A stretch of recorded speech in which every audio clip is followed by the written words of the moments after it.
Bonsoir, bienvenue sur les antennes de la télévision BF1, la chaîne au cœur de nos défis. Comme vous le savez, tous les lundis, c'est un immense plaisir pour nous de vous retrouver pour ensemble à décortiquer l'actualité sportive nationale. Et tous les lundis, nous sommes toujours en compagnie de deux invités, Jerry Dave Kodo. Bonsoir. Bonsoir, Arsène. On est très heureux d'être avec vous ce soir. Le plaisir partagé. C'est la première fois qu'on vous reçoit sur notre plateau, c'est un plaisir. Tout à fait. Je rappelle que vous êtes journaliste à Boama TV.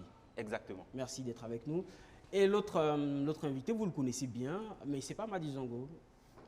Madi n'est pas avec nous ce soir. Nous sommes avec Pascal Sawadogo, le sélectionneur des Italons d'âme. Bonsoir, coach. Bonsoir Arsène et bonsoir à tous les fidèles spectateurs. On est aussi très heureux d'être avec vous. C'est toujours un plaisir de vous retrouver. Merci, plaisir partagé. Parler surtout de foot avec vous. C'est tout. Merci beaucoup. La passion commune. Merci. Et aussi dans cette émission, nous serons en direct avec, depuis la France avec Hillel Konaté, que vous connaissez bien, gardien international burkinabé, qui évolue actuellement du côté de Châteauroux. Et nous sommes accompagnés aussi par la Fédération burkinabé de tennis, avec laquelle on va pouvoir échanger sur une des compétitions à laquelle elle a pris part il y a de cela quelques temps. Mais avant, on ouvre avec du football, le championnat national de première division.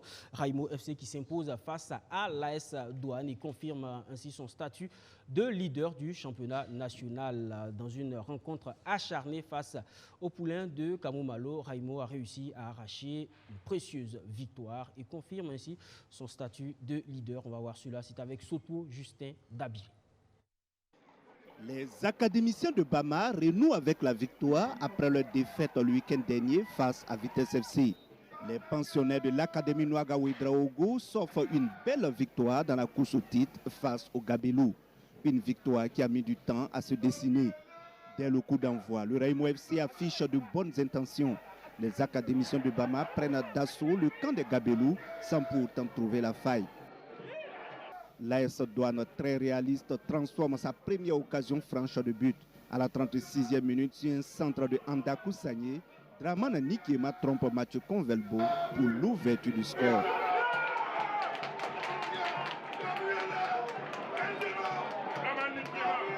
Un but qui fait autorité jusqu'à la pause.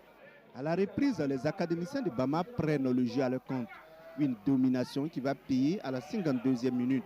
Ce centre bien travaillé de Souleymane Kane est repris par Boubacar Traoré pour l'égalisation.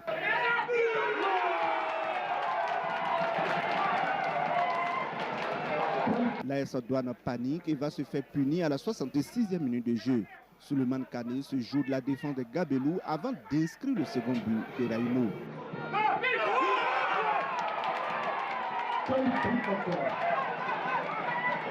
Un but victorieux qui permet à Raimo FC de s'imposer sur le score de 2-1. Ces garçons, ils ont du talent, ces enfants ont du talent, mais quand ils jouent crispés, ça ne nous arrange pas. Il fallait les toucher dans leur amour propre, les amener à comprendre que ce n'était pas normal que face à une équipe contre laquelle on est en train de dominer, tambour battant, qu'on prenne un but comme ça, pour après, comme la dernière fois, peiner dans les dernières minutes.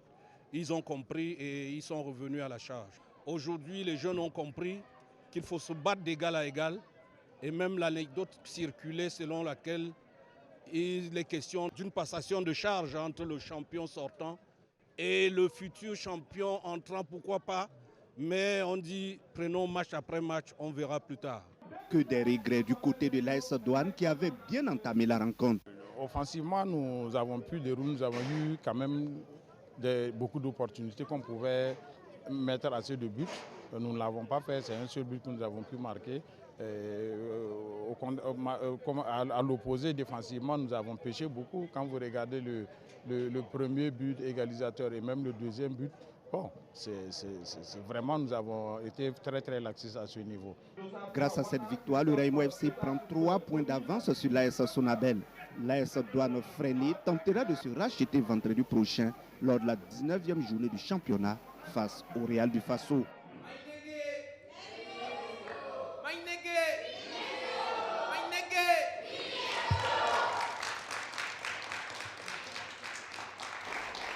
Alors, Jerry, cette équipe de Raimo FC, quand même, elle a du parcours. Elle finit d'abord sur les 15 premières journées, leader du championnat à la mi-saison. On dit que c'est un leader un peu par surprise, qui arrive là un peu accidentellement, mais finalement, on se rend compte que jusqu'à présent, ça marche toujours. Est-ce que, quelque part, Raimo n'est pas en train de s'acheter un statut de favori grâce à ses résultats?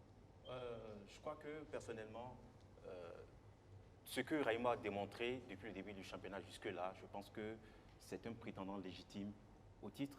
Et regardez le match tout à l'heure contre l'AS Douanes. Ils ont d'abord été menés 1-0 pendant qu'ils dominaient le match. Donc je pense que c'est leur force de caractère qui les a permis vraiment de renverser la tendance 2-1. Et actuellement, l'équipe est sur une très bonne dynamique, comme en témoignent les statistiques, notamment sur les 5 derniers matchs du Raimo FC. Ils ont gagné 4 matchs, une défaite. C'est pour dire qu'ils sont véritablement en forme. Et je crois que depuis le début du championnat, ils n'ont perdu que 2 matchs. Donc je pense que c'est un réel prétendant au titre. C'est une équipe à prendre véritablement au sérieux. Également, j'aimerais parler de l'AS Douanes qui a perdu un peu de sa grinta qu'on connaissait l'année dernière. On sent que ce n'est plus... c'est une équipe qui ne joue plus comme l'année dernière parce qu'à ce stade de la compétition déjà, l'AS Douanes, les Gabelous ont déjà perdu 3 matchs alors que toute la saison, ils avaient perdu 4 matchs l'année dernière. C'est pour vous dire qu'il y a vraiment quelque chose qui ne colle pas. Il faudrait vraiment que l'entraîneur puisse, Kamou Malo puisse remobiliser rapidement ses troupes s'il veut participer éventuellement à une compétition africaine. Coach, oui. L'AS Douanes, c'est quand même assez compliqué sur cette saison. Je crois que c'est la pire saison depuis l'arrivée de Kamou Malo. On se dit aujourd'hui, quand on a eu l'habitude de gagner et qu'on a remporté 2 fois de suite le championnat, aujourd'hui, qu'est-ce qu'on dit à ces jeunes-là pour les remobiliser, comme disait Jerry tout à l'heure? Bon, il faut se dire quand même que Raimo a pris 6 points. Vous voyez qu'à l'aller, ils ont gagné 2-1. Au retour aussi, gagné 2-1. Et puis bon, je cause un peu avec quelqu'un proche de Raimo et ils font confiance aux jeunes. J'allais le dire, c'est peut-être aussi une des forces de cette équipe. Oui. Parce que c'est une équipe qui est jeune, avec des enfants qui sortent directement du centre de formation. Mais sur le terrain, on n'a vraiment pas l'impression que ce sont des jeunes. Comme le coach l'a dit, il fallait se libérer. Il faut trouver les mots justes pour qu'ils jouent un peu libérés. Parce que nous aussi, le problème, quand j'étais là en début de saison, tout le monde a recruté jeunes. Mais qui fait confiance aux jeunes? Il faut les mettre sur le terrain, il faut les laisser jouer. Je pense que Raimo est en train de réussir le pari de la formation. Quant à l'AS Douanes, je crains fort qu'il y ait peut-être... quand vous gagnez 2 fois le championnat, voilà, bon, je me dis peut-être qu'il y a peut-être une petite... Il n'y a plus ce goût de la victoire. Voilà, il y a peut-être une petite démotivation, ou peut-être, voilà, il faut peut-être créer un socle pour que l'équipe se réveille. Sinon, au regard de l'effectif, quand même, c'est... Et puis, bon, Raimo a fait quand même une belle affaire, parce que l'AS Douanes, c'est quand même un des prétendants sérieux au titre. Il gagne quand même son salangueur. Même à ce stade de la compétition? Oui, ça c'est déjà un symbole. Si l'AS Douanes a perdu, ça veut dire que, bon, les gens vont dire que, bon, ce n'est plus forcément une foule de guerre. Si les jeunes Raimo ont pu faire le travail, chacun va vouloir peut-être faire son meilleur match contre l'AS Douanes. Il s'agit de trop de les exposer. D'accord. Vous, si vous étiez coach de l'AS Douanes, vous auriez dit quoi? On commence à construire l'année prochaine ou il y a toujours moyen de se battre pour aller chercher le titre? Non, vous savez que même j'écoutais l'entraîneur de Raimo dire que peut-être qu'il y avait pas ça des témoins. Pour moi, c'est encore trop tôt. D'accord. 18e journée. 18e journée. Ouais, c'est encore trop tôt. 30. Et puis bon, quand vous regardez les écarts de points, c'est pas trop. En 2 victoires, rapidement, là, je dois un peu répondre. Donc pour moi, c'est pas encore tard. Si vous avez vraiment une profondeur de banc, il faut peut-être voir le choix des 11 entrants, motiver les jeunes. Voilà, parce que nous savons que l'AS Douanes, ce n'est pas une équipe voilà, quand même qui a des problèmes financiers. Donc, il faut savoir motiver les enfants. Je pense que, bon, ils vont nous le mettre eux-mêmes. D'accord. Le Real du Faso enfonce davantage à l'ASFB dans la crise pour la 3e fois depuis le début de la phase retour. L'association sportive des fonctionnaires de Bobo Dioulasso s'incline encore une nouvelle fois et cette fois c'est à domicile. Les Buffles se sont inclinés 2-1 face au Real du Faso qui aggrave ainsi leur situation sportive. Encore avec surtout Justin Davilo pour le compte rendu. Depuis le départ du coach Diaby Adama Dramé, Dramane Sanou et les Buffles de Sikasso Sira n'y arrivent plus en championnat. Ça devient de trop, ça devient de trop. Surtout moi-même, depuis que j'ai pris l'équipe, ça fait 4 matchs, j'ai fait 1 victoire et puis 3 défaites. Sincèrement, c'est décevant. Pour moi, personnellement même. Le dernier bourreau des jaunes et noirs de l'ASFB, c'est le Real du Faso. En déplacement à Bobo Dioulasso, les académiciens du Real entament de la meilleure des manières le match, même si c'est l'ASFB qui se montre dangereuse en première avec une frappe de Yacouba Konaté qui n'accroche pas le cadre. La réponse des Réalistes intervient sur une frappe de Abdoul Aziz Congo qui oblige Moussa Traoré, le portier des Buffs, à une parade. C'est sur ce score de 0-0 que les deux équipes regagnent les vestiaires. À la reprise, l'ASFB trouve enfin le chemin des filets. À la 62e minute, sur un centre de Rasmane Ouedraogo, Mohamed Boro, bien placé, ouvre le score pour son équipe.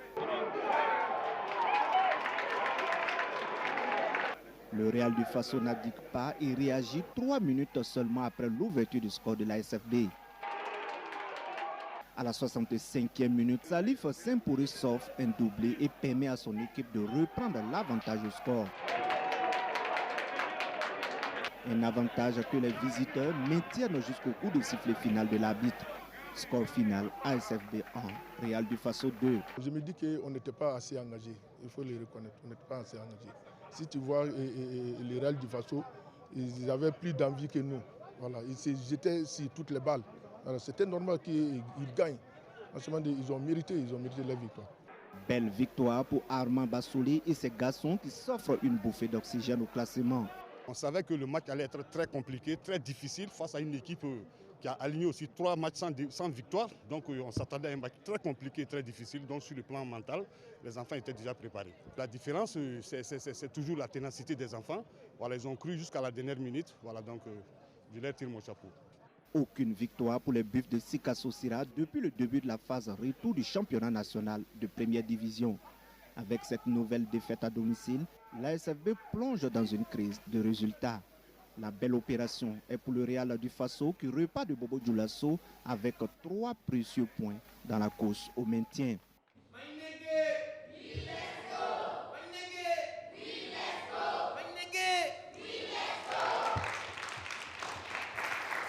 Défaite donc de l'association sportive des fonctionnaires de Bobo Dioulasso face au Real du Faso. Jerry, cette équipe de l'ASFB, on a l'impression qu'elle a deux visages. Sur la première partie du championnat, quand même, c'était une équipe qui était assez belle à voir à jouer et qui avait quand même fait d'assez beaux résultats. Mais depuis le départ du coach, on voit un autre visage de cette équipe-là. Qu'est-ce qui ne va plus? Est-ce que c'est des problèmes tactiques? Est-ce que c'est le fait que le coach soit parti, il est parti peut-être avec toute l'âme de l'équipe? Qu'est-ce qui peut expliquer véritablement la situation de l'ASFB? Dans un premier temps, on a vu une très belle équipe de l'ASFB en première moitié du championnat qui s'est quand même débrouillée pas mal et qui avait quand même un très bon niveau de jeu. Mais au retour, c'est une équipe qu'on méconnaît. Et comme tu l'as si bien dit tout à l'heure, peut-être que le départ du coach en est pour quelque chose parce qu'on sent réellement qu'il y a une cassure au sein de cette équipe qui carrément, je dirais, en perte de vitesse. Parce que sur les 5 derniers matchs, ils ont enregistré un total de 4 défaites et une seule victoire. Donc je crois que c'est vraiment très peu. Et pour ce match face au Real du Faso, ils étaient dans les antres. Malheureusement, le Real du Faso a montré beaucoup plus de volonté, beaucoup plus de détermination, beaucoup plus d'abnégation pour pouvoir véritablement arracher ces précieux points pour le maintien. D'accord. Coach, oui. Comment vous analysez la situation de l'ASFB quand même, qui est une équipe qui faisait bonne figure pendant les 15 premières journées du championnat? Bon, pour moi, vous savez, quand une équipe fait des résultats, souvent on se demande, c'est les joueurs qui jouent bien ou bien c'est le coach qui a quand même une touche particulière. Mais ici, moi, on était là, on discutait un peu du départ du coach. On a dit peut-être que c'est lié à un problème d'environnement par rapport à ce qu'il vivait. Sinon, il n'y a pas de raison qu'on quitte la première division pour aller à la deuxième division. Et surtout quand l'équipe fait de bons résultats. Ouais, fait de bons résultats. Peut-être c'était un problème d'environnement. Mais nous, on s'est dit, tout comme à l'école primaire, vous savez que quand, généralement, dans une classe, au cours de l'année, on sent des instituteurs ou des institutrices, il y a des élèves qui ne se retrouvent pas. Parce qu'ils étaient habitués à un maître qui connaissait peut-être les défauts et les qualités des uns et des autres. Pour moi aussi, c'est le départ du coach en est pour beaucoup de choses. Parce que si celui qui vient n'arrive pas à imprimer sa marque d'abord, c'est comme le début de l'histoire, en début de saison. il a fallu beaucoup de matchs. Beaucoup de matchs. Même avec ça, c'est bon pour moi, bon, ça peut venir. Mais il faut rapidement que le coach arrive à imprimer sa marque à l'équipe, sa philosophie de jeu. Parce que le problème pour moi, le football, il faut d'abord l'enseigner avant d'entraîner. L'entraînement, c'est l'amélioration des capacités, des performances. Mais l'enseignement du football, c'est avant tout tactique. Quels sont les choix tactiques qu'on fait? Parce que 5 matchs, 4 défaites, peut-être on pourrait comprendre 2 nuls, 1 victoire, au moins essayer d'arrêter l'hémorragie. Mais pour moi, le départ du coach est tout autre. C'est vraiment la principale cause. Parce que peut-être il y a des joueurs qui ne se retrouvent pas dans le nouveau système. Bon, le nouveau entraîneur aussi a peut-être du mal à imprimer sa marque. Et la CB a intérêt à se mobiliser parce que par derrière, on voit que même derrière, c'est serré. C'est serré quand même. C'est serré, et puis il y a des gros calibres par derrière qu'il ne faut pas jouer le maintien à la dernière journée. Quand on connaît ces genre de clubs-là, il faut vraiment sortir rapidement la tête hors de l'eau. On pense forcément à l'étoile filante de Ouagadougou et il y a la Saïnéga, oui, allez-y. Effectivement, le départ du coach pourrait annoncer une cassure au sein de l'équipe. Donc je pense qu'il faudrait que le nouveau coach puisse retrouver rapidement des marques au sein de l'équipe parce que l'équipe est vraiment en perte de vitesse. D'accord. Coach, il y a aussi cette équipe du Real du Faso qui semble avoir tiré quand même des leçons de son précédent passage en Ligue 1 parce qu'elle était descendue. Mais là, on voit que c'est une équipe qui, après 18 journées, est 10e. Est-ce que c'est une équipe qui a la possibilité d'aller chercher un peu plus loin? Bon, vous savez, quand vous prenez une équipe comme Real du Faso, comme on dit, c'est généralement les clubs, dit-on, familiaux. On sait qui est son président et quelles sont les propositions que le président peut faire à la mi-temps. Vous voyez que d'une mi-temps à une autre, souvent, il y a beaucoup de choses qui dans le vestiaire, rapidement, la motivation. On voit que l'équipe qui joue en deuxième mi-temps est pratiquement une autre équipe. Et moi, je pense que Real du Faso, ils ont compris. Parce que nous, on s'est dit, quand l'équipe monte en première division et puis elle ne fait pas attention, elle tue la formation. Vous avez vu que Raymond, sans trop forcer, joue la place des leaders. Oui. Et je pense que Real du Faso, c'est des clubs qui sont dans formation, placement. Il faut faire confiance aux jeunes. Il faut les motiver. Il faut qu'ils soient régulièrement présents aux entraînements. Il faut qu'ils assimilent les consignes et la tactique. Et je pense que Real du Faso, ce ne sont pas des clubs qui ont des arriérés de salaire, qui ont des problèmes, comme vivent d'autres clubs. Et ça compte beaucoup. Parce que le championnat, il est long. On l'a dit en début de saison, c'est profondeur de banc et les moyens qui peuvent déterminer la suite de la saison pour une équipe. Si vous avez la concurrence dans une équipe, chacun veut se faire valoir. Et si vous avez un président généreux comme Ali Guissou, je pense que ça peut aller en principe. D'accord. À l'occasion de cette 18e journée, l'ASFA Yenenga est tombé dans le parfait guet-apens. Les Asphasiens ont négligé l'Union sportive de la Comoué et résultat des courses, défaite face à l'USCO. C'est avec Abdourazak Traoré qu'on fait le point de cette rencontre. Malgré donc les mises en garde de l'entraîneur, les joueurs de l'ASFA Yenenga avaient déjà inscrit les 3 points de la victoire devant leur case avant le match contre l'USCO. Durant toute la semaine dans l'entraînement, il a passé tout son temps à répéter. C'est un match piège. Déjà, moi je suis joueur. Voilà. Déjà, dans la tête de tous les joueurs, le match était déjà joué, c'était déjà gagné. Voilà. Je pense que c'est ça qui nous a trahis ce soir. Le match était déjà joué à l'avant, c'était déjà gagné. C'est ça l'erreur. Ce qu'ils ne savaient pas, la lanterne rouge avait bien préparé le match. L'entrejeu des jaunes et verts a été identifié comme leur point fort. Le technicien des enfants de la cité du paysan noir a demandé d'affaiblir au maximum ce secteur de jeu de l'adversaire. Effectivement, on a travaillé d'arrache-pied pour pouvoir en tout cas contrer les milieux de terrain de l'ASFA Yenenga. D'entrée de jeu, c'était difficile. Ils ont pris le dessus jusqu'à 15 minutes. À la 23e minute, lorsqu'on est venu boire de l'eau, on a pu recadrer un peu les enfants par rapport à comment ils jouent. Et ils ont accepté. Et ils se sont donnés, ils sont allés à fond. Et à la fin, on a pu en tout cas prendre le dessus sur eux avec quelques brèches, quelques contre-attaques. Une stratégie qui va bien fonctionner. L'ASFA Yenenga a eu la possession du ballon sans être en mesure d'inscrire le moindre but. Et sur cette relance à la main du gardien Aboubakar Konaté, ce qui devait arriver arriva. Avec le déséquilibre de l'ASFA, Warren Sanon inscrit le seul but du match à la 55e minute.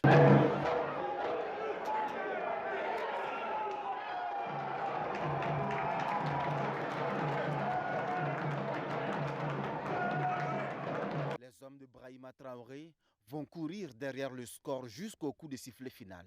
Ils seront même réduits à 10 à la 79e minute. Une défaite que l'entraîneur met à la charge des joueurs. On ne voulait même pas un match nul. Et là aussi, il faut, là où je ne suis pas d'accord avec les enfants, parce que les dirigeants, quand même, quoi qu'on dise, ils font le maximum pour nous. Il n'y a pas d'aéré de salaire, les primes sont payées. Et la prime d'aujourd'hui aussi, c'était augmenté à 50%. C'est quelle motivation on veut encore envers les enfants? Moi, je pense que les dirigeants sont à féliciter. On ne peut que, en tout cas, voir qu'est-ce qui n'a pas marché et qu'on puisse relever la tête la semaine prochaine. Cette 18e journée a été dédiée au centre de formation. Le coup d'envoi honorifique a été donné par le colonel-major à la retraite Yacouba Ouedraogo Diaka, le fondateur de Salitas.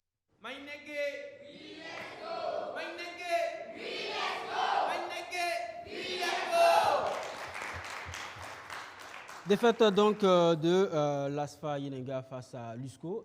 Jerry, j'ai envie de dire, voici ce qui arrive quand on ne tient pas compte des mises en garde de son coach.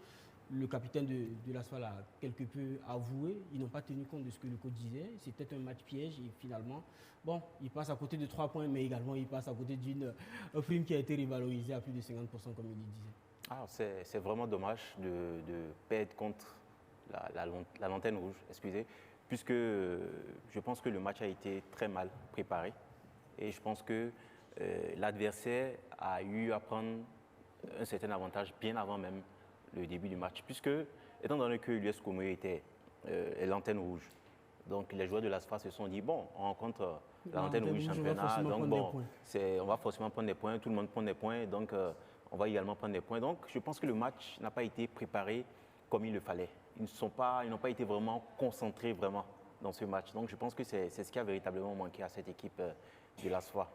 Et aussi, j'aimerais ajouter que si on remarque bien au cours de ces dernières années, vraiment, l'ASFA Yenenga n'y arrive plus véritablement au championnat. Un club qui était habitué quand même à jouer les premiers rôles dans le championnat, à jouer même, participer même aux compétitions africaines. Mais depuis plusieurs années, vraiment, c'est un club qui est en difficulté. Je ne sais pas ce qui explique cela.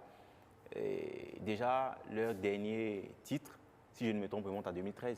Et je crois que ça fait 12 ans quand même qui n'ont plus la même mise sur le championnat burkinabé. Donc je pense que c'est un club quand même assez historique, un très grand club qui devait donc utiliser tous les moyens quand même pour essayer de relancer donc son équipe. D'accord. Coach, quand on donne des consignes à des joueurs, on leur dit que ce match, il a tout l'air du parfait traquenard et qu'ils n'écoutent pas. Quand même, finalement, il y a de quoi vouloir leur tirer les oreilles après le match. Bon, en réalité, en tant que coach, il y a ce que nous prévoyons comme tactique, ce qu'on prévoit comme message à donner aux joueurs. Mais pendant le match même, il y a le comportement des joueurs. Bon, tu vas donner des consignes, mais tu es dehors. Tu ne peux pas jouer. Tu ne peux pas jouer. Mais tu es déjà averti. Et je pense que pour un club comme l'ASFA, il faut éviter vraiment les derniers matchs, sauver la saison, au dernier match. Pour moi, ce n'est pas intéressant. Mais quand je regarde de près aussi, ça ne m'étonne pas. Parce que quand je regarde l'encadrement technique de l'ASFA, c'est quand même des encadreurs de haut niveau, jusqu'aux préparateurs physiques, jusqu'à tous ceux qui sont dans le staff, c'est quand même des joueurs, des anciens joueurs, des gens qui ont fait le haut niveau. Mais au fond, quelle est la qualité de l'effectif qu'on a? Et quand vous regardez, après ASEC et ISCO, il faut ASFA qui suivent. Et pour moi, ça, c'est pas bien. C'est pas normal. C'est pas quelque chose normal va pas. Pour des clubs historiques et mythiques de la capitale. Il faut quand même relever rapidement la tête et puis revenir au haut niveau. Mais pour moi, je pense que, comme le coach l'a dit, les dirigeants ont fait leur mieux. Mais les joueurs, il faut voir aussi, est-ce qu'il y a un problème de motivation? Non. Peut-être que le coach doit aller voir un peu ses options tactiques, ou peut-être même le choix des éléments, ou encore créer voilà, la concurrence ou électrochoc. Sinon, c'est quand même, nous, en tout cas, on n'est pas à l'aise. Quand il faut asseoir, ne se comporte pas bien, on a beau être content, mais à quelque part, on a un pincement au cœur. D'accord. On va pour mieux comprendre, hein, on va regarder ensemble le championnat, le classement après les 18 premières journées. Alors, c'est un championnat où quand même on peut voir qu'il y a beaucoup de surprises. Hein. Lusco qui est toujours dans le bas du tableau, dans la zone rouge, avec seulement 15 points, moins 17.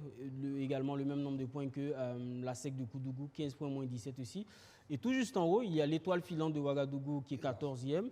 Et l'Asfa Yenenga qui est 13e. Bon, plus haut, on voit qu'il y a Raimo qui est toujours leader et qui a 3 points de plus que l'AS Sonabel qui a 32 points. Et il y a l'USFA qui suit avec 29 points. Coach, quand vous regardez le classement, quel commentaire cela vous inspire? Bon, pour moi, hein, quand je regarde, nous on a l'habitude de dire, il y a les nouveaux acteurs, comme les clubs comme Raimo et Salitas, Riadi Faso, Majestic, Sporting. C'est des clubs qui appartiennent pratiquement à des individus qui sont axés dans formation, placement. Mais quand je regarde deuxième, AS Sonabel qui vient, RCB qui vient, ça c'est les clubs mythiques. Bon, nous, on dirait qu'à l'heure là, le football là, c'est dominé par les clubs, voilà, un peu pour les particuliers, mais on voit quand même qu'à la deuxième et à la troisième place, il y a quand même les clubs traditionnels qui occupent les places. Il y a aussi les clubs corporatistes comme l'Union sportive des forces armées, les Sonabel aussi, qui quand même essaient aussi d'apporter de la concurrence. Ouais. Moi, vraiment, j'ai un pincement au cœur pour l'ISFA parce qu'au regard du recrutement qu'ils ont fait, c'est dommage que les entraîneurs titulaires soient voilà, pour des problèmes de santé. Mais pour moi, ça attendait quand même l'ISFA quand même dans les top 3. Parce que quand je regarde la qualité de leur recrutement, vraiment, et puis ils n'ont pas de problème. ISFA, AS Sonabel, AS Douane, bon, on connaît un peu, voilà, ils n'ont pas de problème de trésorerie. Et ils ne vivent pas les mêmes problèmes que forcément ASCK, IFO. Bon, on connaît maintenant que la conjoncture a fait que, bon, certains clubs sont un peu en difficulté. Mais le classement qui m'inquiète, c'est un peu en bas. Parce que quand vous regardez, vous voyez que Isco de Banfora est en train de revenir. Oui, et quand quelqu'un chez moi, même jusqu'au crocodile, il est capable d'attraper. Donc, ils n'ont rien à perdre. Vous voyez qu'à SEC, Isco, ce sont des matchs difficiles. Tous ceux qui vont jouer contre ces clubs doivent se préparer que c'est les clubs qui se disent qu'ils n'ont plus rien à perdre. Et on voit que 14e et 13e, il faut asseoir. Bon, il faut qu'ils aussi puissent quand même remettre un peu. Il faut faire nul, mais ce n'est pas suffisant. D'accord. Jerry, quel commentaire sur le classement après la 18e journée? Bon, personnellement, moi, j'aime bien quand la hiérarchie est souvent bousculée. Oui, moi j'aime plutôt quand la Donc vous aimez voir, comme le coach Pascal l'a dit, qu'il y ait de nouveaux acteurs et surtout que ces nouveaux acteurs-là prennent beaucoup plus de place. Tout à fait, j'aime quand la hiérarchie est bousculée puisque on est habitué à voir depuis 2 ou 3 ans, c'était l'AS Douane qui dominait carrément le championnat à elle toute seule. Donc je crois que cette année, il y a un nouveau acteur qui est là, il y a Raimo qui marque de sa présence, qui montre qu'il est là, qui peut aussi éventuellement être un potentiel vainqueur du championnat. Donc je pense que c'est bien, tout ceci donc, contribue donc à la beauté du football. C'est tout ce qu'on aime voir. D'accord, merci beaucoup à vous, Jerry. Et comme je le disais en début d'émission, nous sommes en compagnie de Hillel Konaté, qui est gardien international burkinabé, qui évolue du côté de Châteauroux, c'est en France. Hillel est en ligne, bonsoir. Bonsoir. On est très content d'être avec vous. Ça fait plaisir de vous entendre. Ça faisait quand même assez longtemps qu'on n'avait pas eu de vos nouvelles. Alors, Hillel Konaté, quand même, avec la sélection, c'est quand même, on peut dire, beaucoup de difficultés ces derniers mois. Ça fait longtemps que vous n'avez pas connu le goût de cette sélection-là. Déjà, comment vous le vivez? Après, c'était compliqué parce que j'ai été blessé à la CAN. J'ai été blessé du mois de mars au mois d'octobre. J'ai repris la compétition qu'au mois d'octobre. Donc après, voilà, moi j'étais vraiment pressé aussi de revenir en sélection, mais aussi, il fallait aussi que j'enchaîne les matchs aussi avec le club. Il fallait que je retrouve du temps de jeu. Ça, c'était important. D'accord. Et là, vous avez recommencé à jouer avec Châteauroux. Comment vous vous sentez? Vous dites, vous êtes prêt à revenir bientôt? Oui, pour moi, je suis prêt à revenir depuis je dirais, le mois de novembre. Parce que, bon, j'ai repris la compétition au mois d'octobre. C'était un peu tôt pour revenir en sélection. Voilà, donc il fallait des matchs quand même dans les jambes avant de revenir en sélection. Donc maintenant, je suis à 100% et je suis prêt à répondre présent à l'appel du coach. D'accord. Est-ce qu'avec le nouveau sélectionneur Brahima Traoré, est-ce qu'il y a eu des contacts déjà qui ont été établis avec lui ou jusqu'à présent, vous ne vous êtes pas encore vraiment parlé? Non, il y a eu des contacts. Voilà, le coach, il voulait que je retrouve aussi du rythme et que je retrouve aussi vite mon niveau pour revenir en sélection. Donc, ça a aussi été la raison pour laquelle je n'avais pas été appelé au mois d'octobre et les autres sélections aussi. Mais, bientôt, hein, on aura des matchs avec les étalons. Est-ce que déjà, ils vous ont peut-être contacté pour ces prochaines rencontres-là? Non, pas encore. Après, je me concentre sur le club aussi. C'est important de faire des bonnes prestations en club. Donc voilà, moi, si je suis appelé en sélection, voilà, je serai super content et je serai prêt comme d'habitude. Et voilà, moi, pour l'instant, j'ai pas encore eu de contact par rapport... c'est au mois de mars, c'est ça? Oui. C'est bien au mois de mars. Par rapport à ça, donc pour l'instant, moi, je me concentre surtout sur le club et faire des bonnes prestations en club, c'est important. D'accord. Et on sait aussi en sélection, c'est beaucoup de concurrence quand même au poste de gardien de but. Avec Kofi qui est du côté de la Ligue 1, avec Lens, mais il y a également le retour de Farid Ouedraogo, il y a également Kylian Nikiema. Bon, comment vous appréciez toute cette concurrence? Vous dites qu'il y a de la place pour vous? Oui, bien sûr, il y a de la place pour moi. Moi, quand j'étais en sélection, j'ai montré que j'étais un bon gardien, même si certains doutaient au début. Mais, les matchs que j'ai joués, j'ai toujours fait des bonnes prestations. Donc, moi, je ne suis pas inquiet par rapport à ça. Après, la concurrence, c'est normal, ça fait partie du football. Il faut de la concurrence pour élever notre niveau. Donc, voilà, moi, la concurrence, ça ne m'a jamais fait peur. D'accord. Et puis, pour les prochains rendez-vous, les prochaines sorties des étalons du Burkina Faso, c'est surtout les qualifications de la prochaine Coupe du Monde. On est quand même assez mal embarqué jusqu'à présent. Comment vous voyez la suite de la compétition? Vous dites qu'il y a possibilité de pouvoir aller chercher cette qualification historique pour la Coupe du Monde? Bien sûr, ça va être compliqué. Bien sûr, ça va être compliqué. Comme tous les éliminatoires, c'est compliqué, mais il y a toujours la place. Voilà, faut prendre match par match et surtout penser surtout au prochain match à gagner. Voilà, je pense que maintenant, pour être qualifié, il faut gagner tous les matchs. Et même, je pense que des matchs nuls, ça ne suffira pas. D'accord. Merci beaucoup, Hillel Konaté. Vous voulez peut-être dire un dernier mot avant qu'on ne se dise au revoir à nos téléspectateurs, au public sportif burkinabé? Voilà, le message que je vais faire passer, c'est que voilà, moi, je suis revenu surtout à 100%. Donc voilà, moi, je serai prêt à défendre les couleurs de mon pays. Sans problème, comme d'habitude. D'accord. Merci beaucoup, Hillel Konaté. Merci, je rappelle que vous êtes gardien de but de Châteauroux sur le côté de la France. Merci, à nous revoir très bientôt. On continue cette émission, toujours avec les performances des étalons qui se sont illustrés sur les championnats, dans les championnats internationaux ce week-end, que ce soit en Afrique ou en Europe. Certains étalons ont brillé, soit en délivrant des passes décisives, soit en marquant des buts. On va voir le tour de l'Europe et de l'Afrique. C'est avec la voix de Amadou Diko. À 24 heures de son mariage, Aziz Ki offre à sa dulcinée un cadeau qu'elle n'est pas prête à oublier. L'attaquant burkinabé des Young Africans a inscrit un triplé face à KMCFC permettant à son équipe de s'imposer largement. Élu homme du match, Aziz Ki continue de se distinguer dans le championnat tanzanien. Aboubakar Dango Ouattara continue sur sa lancée en Première Ligue, auteur de l'ouverture du score dans la victoire de Bournemouth 3-1 contre Southampton. Le Burkinabé signe son 7e but de la saison. Il a marqué 5 fois lors de ses 4 derniers matchs. Le joueur formé à l'AFP affiche des statistiques impressionnantes cette saison avec 22 matchs, 7 buts et 4 passes décisives. Mohamed Konaté brille une fois de plus en Arabie Saoudite. L'attaquant burkinabé a marqué l'unique but d'Al Riyad lors de son match nul 1-1 contre Al Hilal, comptant pour la 20e journée du championnat. C'est son 2e but en autant de matchs, confirmant sa belle forme actuelle. Au bord de la lagune est brillé Mohamed Yabré, latéral gauche de la SEC Mimosa, s'est illustré avec 2 passes décisives lors de la large victoire de son équipe 5-0 contre Osa. Titulaire indiscutable, il a livré une prestation remarquable lors de cette 18e journée du championnat ivoirien. Aux Pays-Bas, Bertrand Traoré, décisif avec l'Ajax Amsterdam. L'ailier burkinabé a offert une passe décisive lors de la victoire éclatante 4-0 de son équipe face à Héraclès Almelo.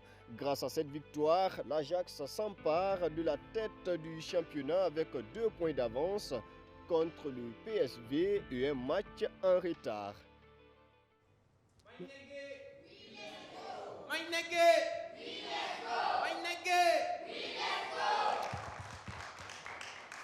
Merci à Amadou Deco pour ce tour d'horizon sur les performances des étalons en Afrique, mais aussi en Europe. Jerry, un mot sur les prestations des étalons Oui, je suis vraiment très content de voir Aziz briller, parce que c'est un joueur vraiment avec un très gros potentiel. C'est un joueur que j'aime beaucoup d'ailleurs, avec un très gros potentiel même qui, je crois que c'est un joueur qui tape dans l'œil. Je crois que d'ici là, c'est un joueur qui sera quand même dans un club de D1 en Europe quand même. Et pour Dango, on est vraiment heureux parce que c'est un joueur qui est vraiment en état de grâce. Parce que tout ce qu'il fait depuis le début de la saison, tout ce qu'il touche, ça devient de l'or. On se souvient, il y a quelques semaines, de son mémorable triplé face à Nottingham, si je ne me trompe. Donc je crois que c'est un joueur qui a été blessé pendant un moment, mais qui revient de blessure. Et qui aussi qu'on avait longtemps mis au poste de latéral gauche. Au poste de latéral gauche, oui. Il faut rappeler aussi quand même qu'il joue à plusieurs postes du côté de Bournemouth quand même. Il est beaucoup utilisé par son entraîneur. Donc pour moi, c'est quand même une marque de confiance. C'est-à-dire que c'est un joueur sur lequel l'entraîneur compte énormément et le club également. D'accord. On espère qu'il ne va pas jouer gardien de but d'ici là. Coach? Oui, je pense que particulièrement pour Dango, latéral, il est apparemment maintenant joue comme neuf. Pour moi, nous on aime dire quand tu connais ballon, tu connais ballon. Quand tu ne connais pas, tu connais pas. Quand tu ne connais pas, tu ne connais pas. Pour nous, le poste, c'est une question d'option du coach. Il regarde, nous-mêmes souvent, on regarde, en fait, le joueur est en forme. Maintenant, quel poste on peut le mettre pour qu'il puisse mieux s'exprimer? Au lieu de faire remplacement poste pour poste, on peut souvent modifier. Vous voyez qu'il s'épanouit.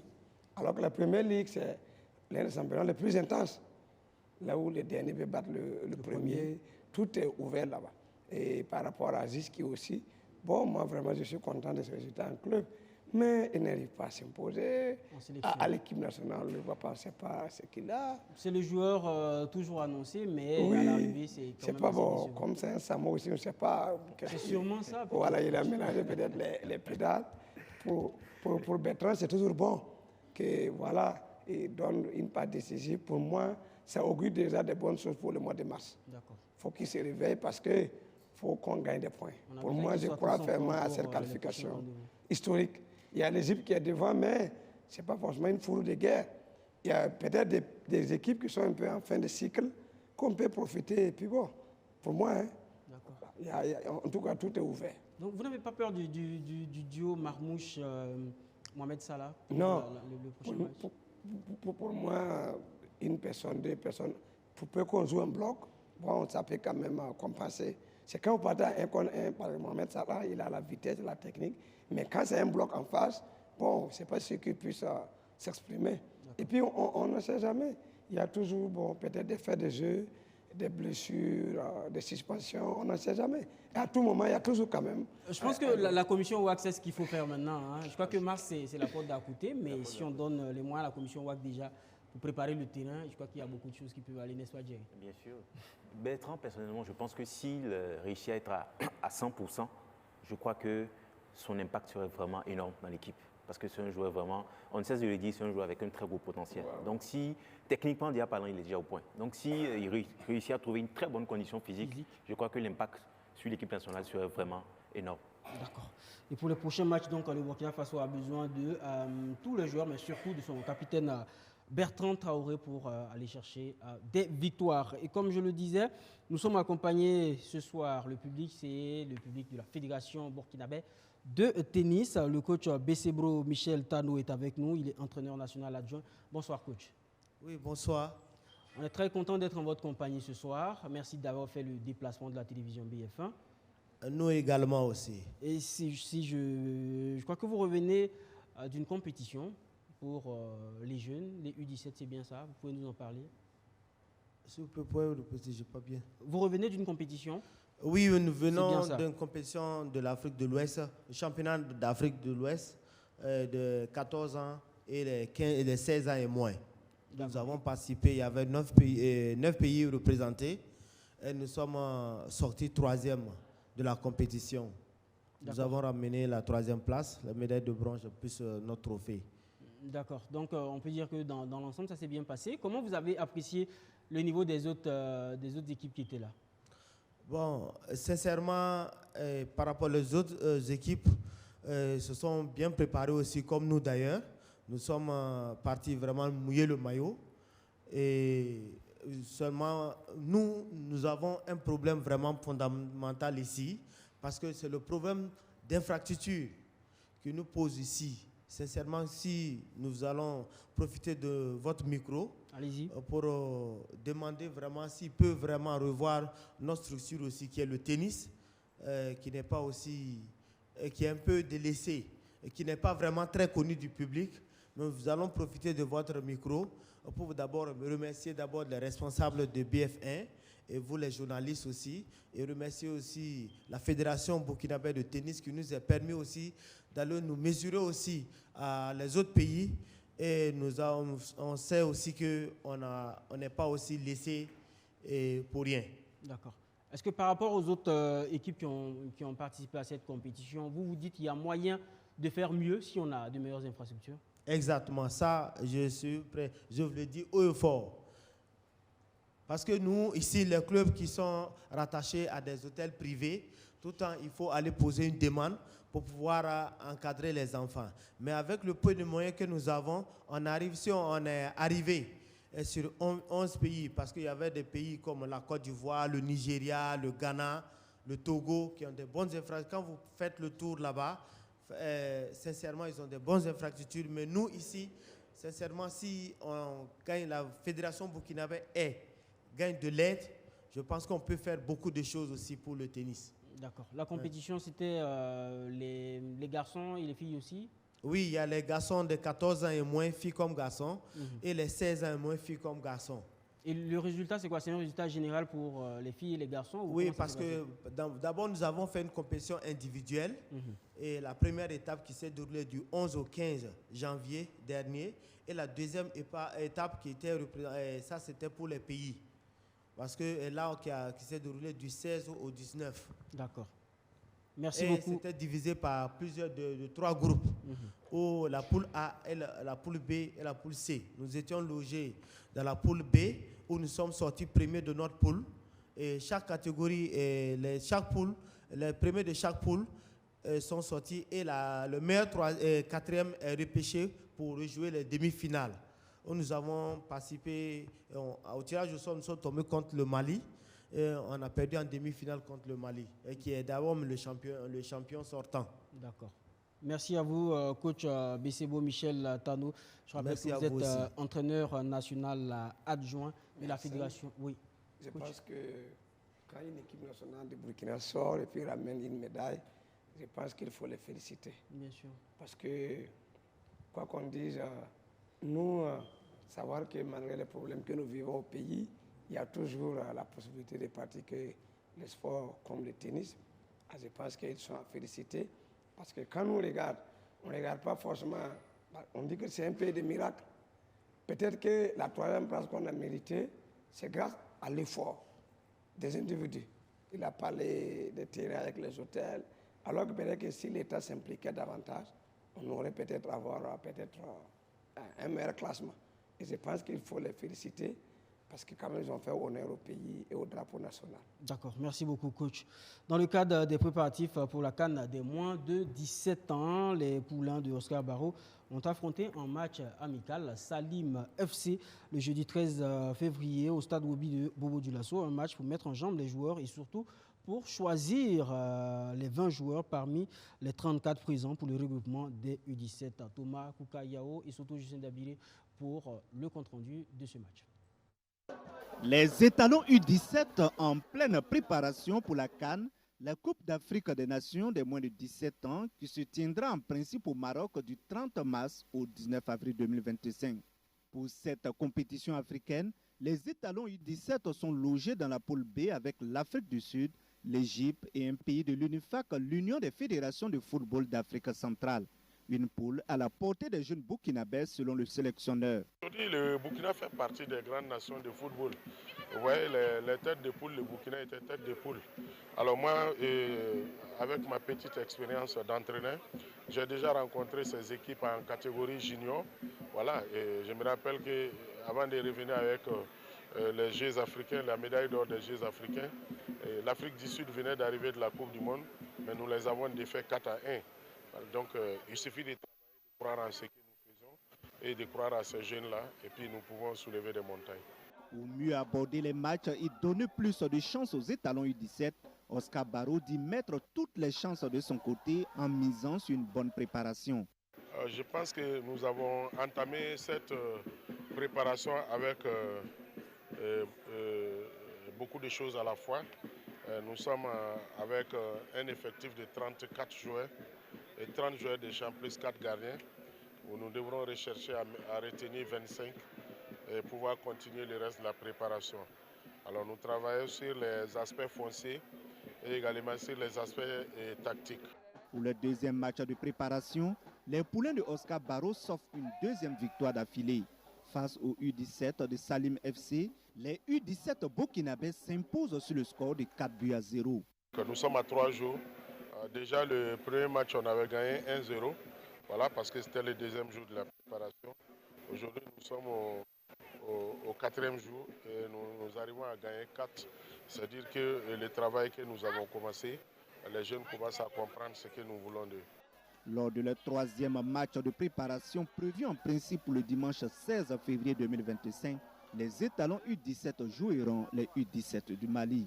Sur les 34 joueurs retenus pour les matchs de regroupement, 20 joueurs seront sélectionnés pour le déplacement du Maroc afin de défendre les couleurs nationales. Let's go! Oui, let's go! Oui, let's go! Coach, j'aimerais vous entendre sur la sélection qui est en cours avec Oscar Barreau. Oui. Quand on a autant de jeunes, parce que le Burkina Faso aussi, quand on regarde de plus en plus ces dernières années, c'est un pays quand même qui fait beaucoup de prouesses aussi avec les catégories jeunes. Oui. Est-ce que c'est difficile de pouvoir arrêter une équipe avec des jeunes? Bon, je peux quand dire on oui. a 34 et qu'il faut prendre juste 20. Oui, je peux dire oui, mais non. Mais en réalité, oui. Parce que quand on regarde le nombre, bon, on se dit que dans 34, il faut choisir 20. Mais avec le U17, je crois qu'il y a l'IRM qui est là. Si tout le monde est passé à l'IRM, maintenant on regarde, c'est 20. 20, c'est un peu squelettique. Par exemple, nous, avec les étalons dames, on part avec 23. On choisit 3 gardiens et on double les postes.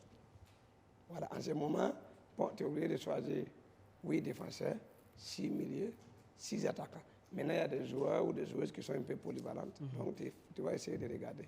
Sinon, toute sélection va faire l'objet des critiques. Et je pense qu'il y a aussi les centres de formation. Les enfants sont déjà issus de ces centres. On regarde seulement. Puis, il y a aussi le mental qui est là. Généralement, dans les grandes compétitions comme ça, c'est ceux qui sont mentalement forts. Parce qu'on se dit que le niveau d'entraînement, c'est pas aussi éloigné. Tout le monde connaît les véhéments, la technique, la tactique. Maintenant, c'est l'envie et ceux qui sont mentalement forts qu'il faut regarder. D'accord. Donc souvent, il n'y a pas de problème. Ok.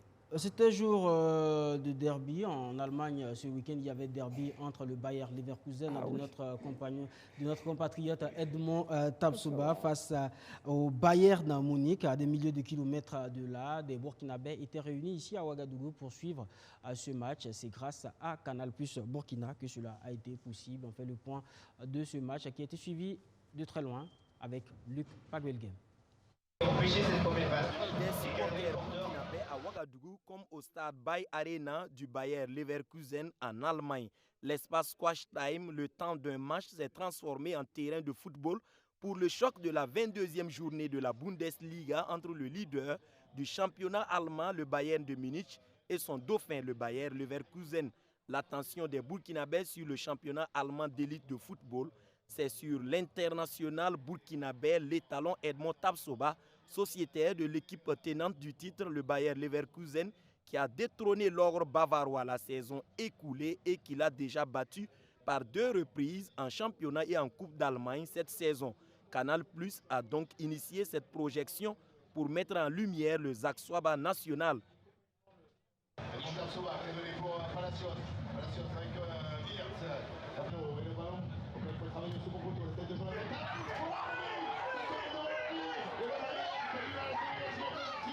Cette initiative est en collaboration avec la Bundesliga. Nous avons initié cette soirée de diffusion spéciale pour la mise en lumière de Edmond Tapsoba qui joue au Bayer Leverkusen. C'était important pour nous de montrer la performance et le talent des Burkinabés qui émergent dans les clubs à l'extérieur. D'où cette initiative. Tous les supporters attendaient une victoire de l'équipe de Edmond, mais les hommes de Vincent Kompany, dominés à 57% tout le match, n'entendaient pas essuyer un 3e revers face à l'équipe qui semble détenir ses secrets. 0-0, score final malgré les statistiques en faveur des hommes de Xavi Alonso. 15 tirs cadrés contre 2 et 6 corners contre 0 pour Leverkusen qui a manqué de finition à ce match. C'est dommage parce qu'il y avait quand même 3 points à prendre. Avec toutes les occasions, ils ont dominé les matchs 95%. Mais il manquait juste un petit truc. À la fin, c'est Bayern qui bénéficie du match parce qu'il garde 8 points d'avance. Donc ça fait plaisir que tous ces mondes, de beaux mondes, viennent soutenir un fils de Burkina Faso. J'aimerais que ce soit beaucoup d'autres, qu'on puisse venir chaque week-end, voilà, pour célébrer ces matchs, quoi.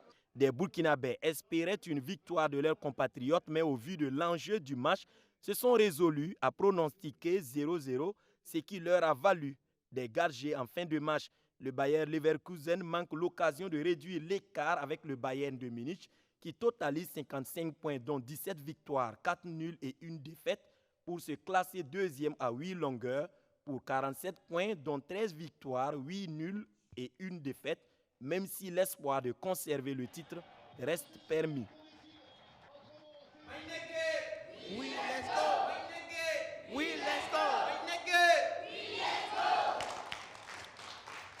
Puis à la salle Zemstaba de la Fédération burkinabé de football, la fêtière du football national a organisé une formation qui avait pour but de combler des lacunes au niveau des procédures administratives et des pièces justificatives des financements et des allocations servies par la Fédération burkinabé. C'était à l'endroit des dirigeants du club. On va maintenant écouter les premiers responsables qui s'expriment au micro de Luc Pakbilgame.